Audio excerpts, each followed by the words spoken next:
اس video میں ہم پڑھیں گے ٹائپس آف فریزز یعنی فریزز کی اقسام۔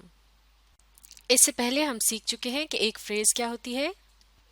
ایک فریز دو یا دو سے زیادہ الفاظ سے مل کر بنتی ہے، اور چونکہ اس میں ایک سبجیکٹ اور ایک ورب موجود نہیں ہوتے یعنی ایک ساتھ موجود نہیں ہوتے، لہٰذا یہ ایک مکمل جملہ نہیں ہوتا، کیونکہ ایک مکمل جملے کے اندر ایک سبجیکٹ اور ورب کا ایک ساتھ موجود ہونا ضرور ہوتا ہے، یعنی ایک جملے کے اندر یہ بتایا جاتا ہے کہ کون کیا کر رہا ہے، تو کرنے والا ہوتا ہے سبجیکٹ، اور وہ جو ایکشن یا کام کر رہا ہوتا ہے اسے کہتے ہیں ورب۔ تو اس طرح سے ایک فریز کی مدد سے ہمیں یہ نہیں پتہ چل سکتا کہ کون کیا کر رہا ہے، اس لیے یہ ایک نامکمل بات ہوتی ہے جس سے کچھ نہ کچھ تو سمجھ میں آتا ہے لیکن پوری بات سمجھ میں نہیں آتی۔ تو اب ہم پڑھیں گے فریز کی مختلف اقسام۔ پہلی قسم جس کے متعلق ہم پڑھنے جا رہے ہیں اس کا نام ہے ناؤن فریز۔ جیسا کہ ناؤن کے متعلق ہم سیکھ چکے ہیں کہ یہ ہوتا ہے کسی شخص، جگہ یا چیز کا نام۔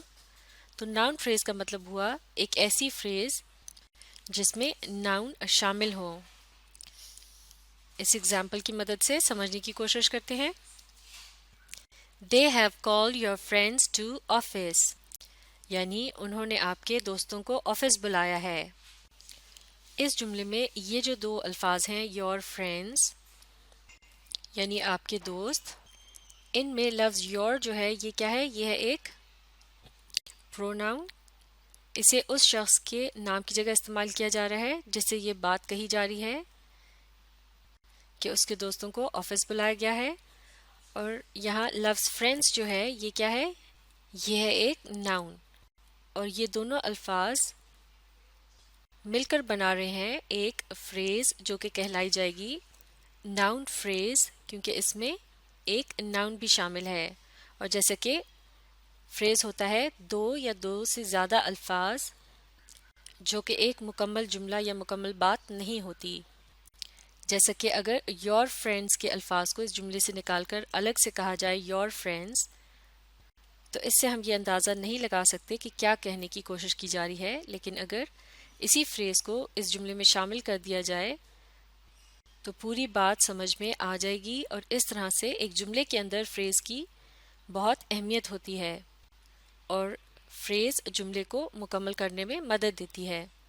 اب یہاں ایک اور بات بھی سمجھنے کی ہے، اور وہ یہ ہے کہ یور فرینڈس کے الفاظ کی جگہ صرف ایک لفظ بھی استعمال کیا جا سکتا ہے، اور وہ ہے them۔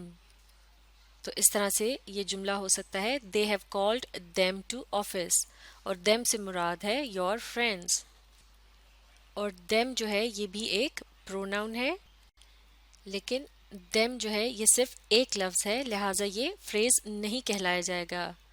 فریز میں کم از کم دو الفاظ کا ہونا ضروری ہے، جیسا کہ your friends مل کر بنا رہے ہیں ایک ناؤن فریز۔ اب پڑھتے ہیں فریز کی ایک اور قسم، اس کا نام ہے ورب فریز۔ ورب سے مراد ہے ایکشن ورڈ، یعنی وہ لفظ جس سے کسی عمل کے ہونے کا پتہ چلتا ہو۔ تو اس کا مطلب ہے ورب فریز کا مطلب ہوا کہ ایک ایسی فریز جس کے اندر ورب شامل ہو۔ ان ایگزامپلس کی مدد سے سمجھتے ہیں۔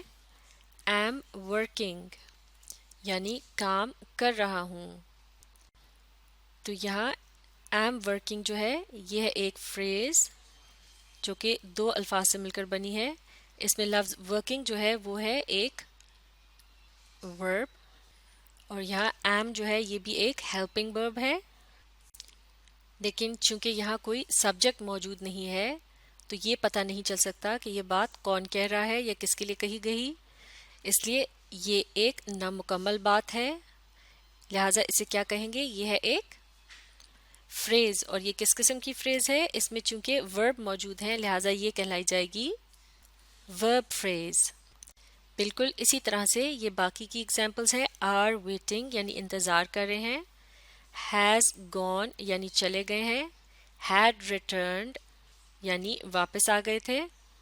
تو یہ تمام باتیں جو ہیں یہ مختلف جملوں کے صرف چھوٹے چھوٹے ٹکڑے ہیں، ان کی مدد سے جملوں کو مکمل کیا جا سکتا ہے، لیکن اگر انہیں جملوں سے الگ کر کے دیکھا جائے تو ان کا کوئی خاص مطلب نہیں ہوتا، لہٰذا یہ تمام بھی جو ہیں یہ کیا ہیں؟ یہ کہلائی جائیں گی ورب فریز، جیسے کہ ان میں ورب بھی موجود ہیں۔ waiting, gone, return